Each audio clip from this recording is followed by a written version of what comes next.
Mura Sakuro types in the following question there at YouTube Live. Tim, how do we know Christianity is the correct belief when there's a sea of religions throughout history since before even Jesus was born? Right. That is a great question. And, that was a question that I asked Cy many years ago as a young skeptic. I don't know if I've ever shared this with you, but I claimed atheism for a brief time. I did not know that. No. In my teen years. Uh-huh. And I think I was more of an agnostic, but I claimed atheism. I think it's because I just wanted to sin a lot, but that doesn't make it easier. It does. But no, I really was. And my search for truth was kind of haphazard, because I was more interested in drinking Budweiser than really searching for truth. But from time to time, I had Jehovah's Witnesses come to the door. I even in school, I was always interested, and so were my brothers, who are, by the way, all Catholic now. We were always interested in religious things. So I looked into Buddhism.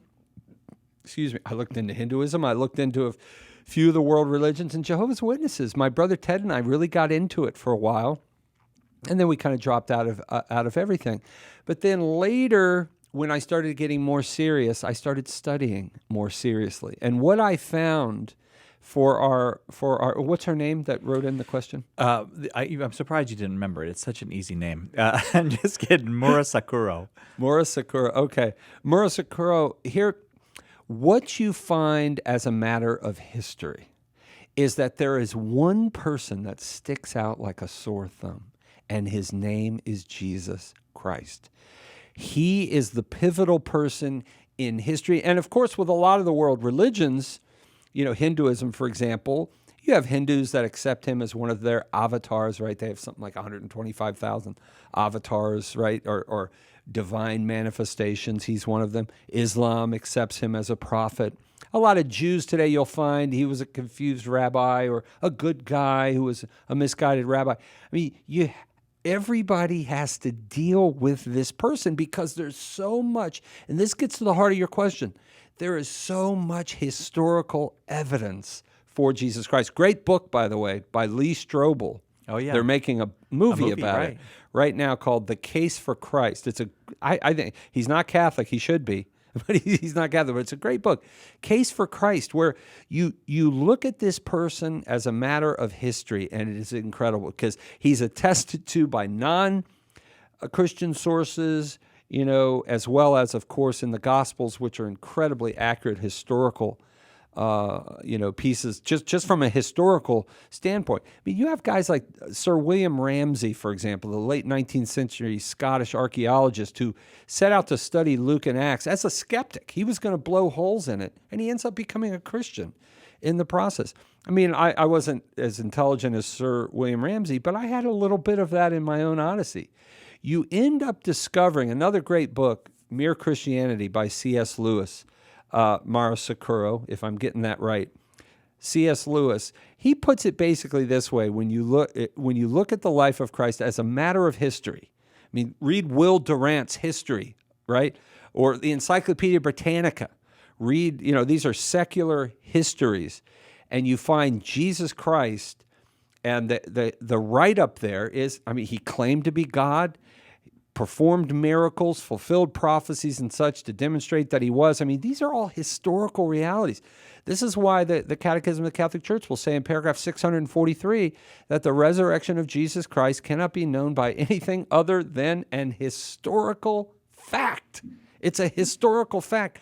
That, ultimately, that's why I am Christian, because Jesus Christ fulfilled scores of prophecies that are inexplicable, humanly speaking, performed miracles that were attested to by believers and unbelievers, established a church that still exists, and he prophesied that it would, because, he not only fulfilled prophecy, but he also proclaimed prophecies that came to pass, like the establishment of the church. And here we are 2,000 years later, and the church he established is still here, the one holy Catholic and Apostolic Church. There is just no human explanation for that. And then you have the miracles, and not just, oh my goodness, I get a little excited on this one. You know why, Cy? Because this is one Catholics don't talk about enough. Jesus performed miracles himself, but he also prophesied. He said in Mark 16:17, "These signs shall follow them that believe. They will lay hands on the sick and they will be healed." They'll perform signs. These signs. The Catholic Church has documentable Yes. miracles in every generation for 2,000 years. I have personally seen them. My wife and I have traveled around this world. We've seen, for example, the miracle of Lanciano, the miracle of Orvieto. These are Eucharistic miracles. Also, we have the miracles of incorruptibles. We have unexplained healings that are incredible. I encourage you, get a hold of 2 awesome books. I'll give you 3 books, and I know we got to go. One is The Incorruptibles by Joanne Carroll Cruz. Oh, yeah. Great book. It's been around a while. It's like It from has the 70s or something. 10 books. She documents all these incorruptibles like Saint Bernadette of Lourdes, where they die and their bodies remain perfectly intact.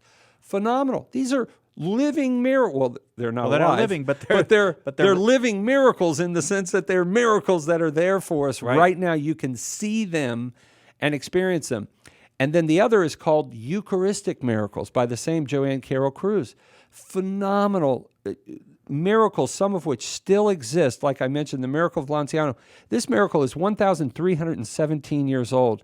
I have seen it twice with my own eyes, and it's phenomenal. It's a Eucharistic host that miraculously, 1,317 years ago, a priest was saying Mass, and the accidents of bread and wine were transformed into real flesh, real blood, still exists today, and it's been documented on 4 different occasions, scientifically examined. It's phenomenal. These are miracles that point to the truth of our Catholic faith. The miracles of Padre Pio, the miracles of Lourdes, the healings and such.